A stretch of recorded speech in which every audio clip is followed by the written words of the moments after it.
In Bristol, a city that once boomed on the profits of slavery, a statue of Edward Colston, a 17th century slave trader, was torn down Sunday.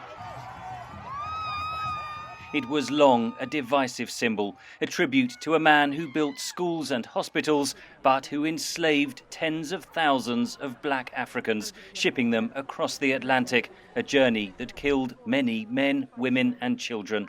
We have to walk these streets and see that statue of Colston's every day. That's what it means. That statue is a kick in the face to all black people. It's a disgrace. And now look at it. Now look at it. Gone. You're gone. I'm gone.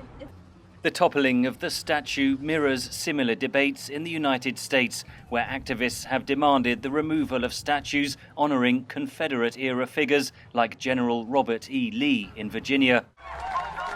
Bristol's mayor sympathises with the protesters in his city. We have a city to run, we need to have order. But if you fail to understand these kind of events, then you create the conditions for more and bigger types of events like these, in the future. It's a very significant symbolic act, but it doesn't deliver the affordable homes, the job opportunities, the educational opportunities, the access to the professions, political power, economic power that actually underpins race inequality. The British government takes a different view. Sheer vandalism and disorder completely is unacceptable, and it's right actually the police follow up on that and make sure that justice is undertaken. Protests erupted in several cities across Britain over the weekend. Tens of thousands of people marched on the US Embassy in London. I've just had enough of it.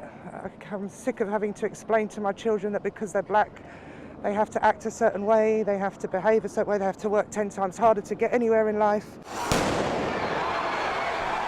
There were violent clashes between some demonstrators and police in London.